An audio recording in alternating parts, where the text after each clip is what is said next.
Today I will be demonstrating 6 different exercises. The first exercise that I will start with is the body weight stationary lunge. The joints used in this exercise include the hip joint and the knee joint. The muscles trained include the gluteus maximus, the hamstrings, and the quadriceps.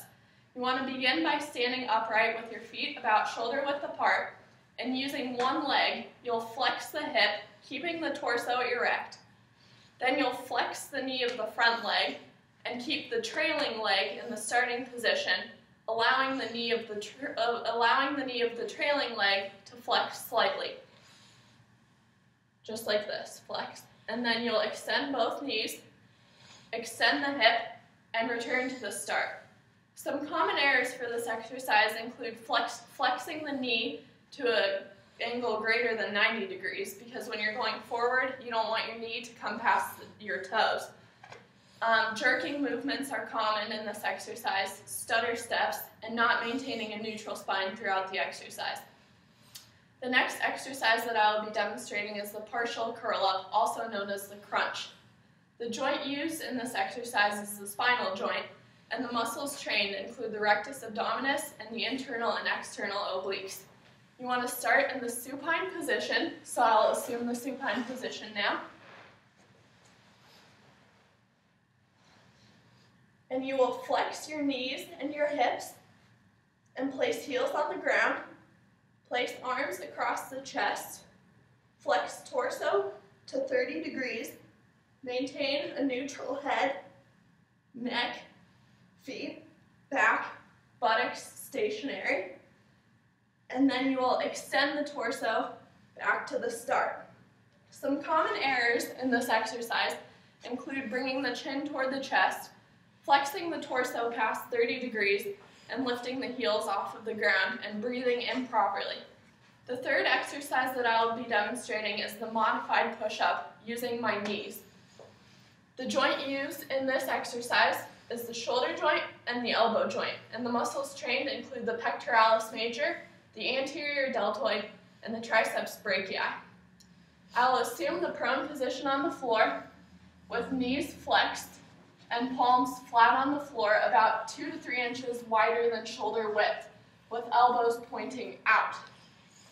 Flex the elbows to a 90-degree angle and lower your torso, and then push against the floor and extend elbows back to start.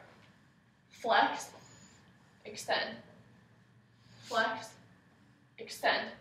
Some common errors in this exercise include not flexing the elbows to 90 degrees, improper breathing, and not keeping the spine neutral throughout the exercise. The next exercise that I'll be demonstrating is the dumbbell standing overhead triceps extension. The joint used in this exercise is the elbow joint, and the muscles trained include the triceps brachii. So you'll want to grasp the dumbbell with a double-handed neutral grip, just like this, and then you will have your feet about shoulder width apart. Flex and abduct the shoulders, so raise the bar overhead, and make sure to keep the elbows near the ears.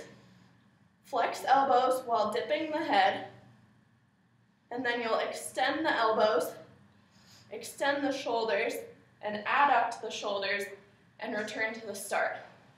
Some common errors in this exercise include flaring the elbows instead of keeping the elbows near the ears, arching the back, and breathing improperly. The next exercise that I will be demonstrating is the upright row with the bar, using a barbell. The joints included in this exercise are the shoulder girdle, the shoulder joint, and the elbow joint.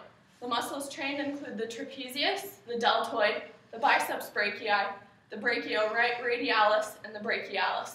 You want to stand upright and grasp the barbell with a prone grip with hands about 6 inches apart, and then you'll flex your elbows and abduct your shoulders, just like this. Flex, flex your elbows, and abduct your shoulders. To return, adduct your shoulders, and flex and extend the elbows back to the start. And just repeat that process. Some common errors for this exercise include improper hand placement, arching the back, and breathing improperly. The next exercise that I'll be demonstrating is the barbell chest press. The joints used in this exercise include the shoulder joint and the elbow joint. The muscles trained include the pectoralis major, the anterior deltoid, and the triceps brachii. I will begin by assuming the supine position on the bench, and I'm going to have a spotter, Jim, assist me today. Supine position. The spotter will position the barbell over your chest, and you want to grasp the bar with a close pronated grip, slightly wider than shoulder width apart. You want to signal the spotter to let loose, go ahead, and you want to flex the elbows and move down past the torso, making sure to keep the wrists rigid and maintaining contact with the bench. You will then extend the elbows to full extension and have the spotter remove the bar. Some common errors in this exercise include bouncing the bar during the upward movement, lifting the buttocks off of the bench, and raising the head off of the bench. Thank you.